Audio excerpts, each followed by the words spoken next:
Əvvəla buradan salamlayıram hər birinizi. Mən Əliyev Heydər Vüqaroğlu, Tovuz rayonundan anadan doğulmuşam və 44 günlük Qarabağ müharibəsində iştirak etmişəm. Və Füzuli rayon istiqamətində gedən döyüşlərdə yaralanmışam və mənim əlilliyim təsdiq olunmur. Buradan səslənirəm cənab Ali Baş Komandara. Sizdən artıq dərəcədə xahiş edirəm, mənə dəstək olardınız. Mən sudurğalarıma görə əziyyət çəkirəm. Heç bir yerdə işləyə bilmirəm. Anam, atam xəstədir, heç bir yerdə işləyə bilmir. Hər bir sənədlərim var, qoşma 11-im var.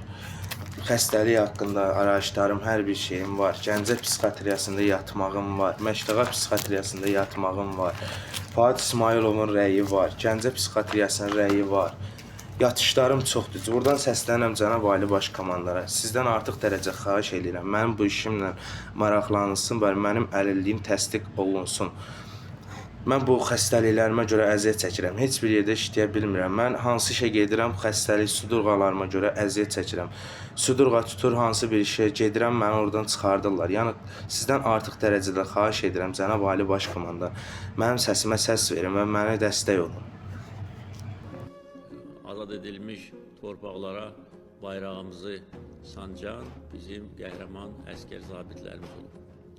Onlar öz canlarını fəda edib, onlar sağlamlığını itirib, onlar heç nəyə baxmadan, qorxmadan ölümə gedərək vətənimizi işğalçılar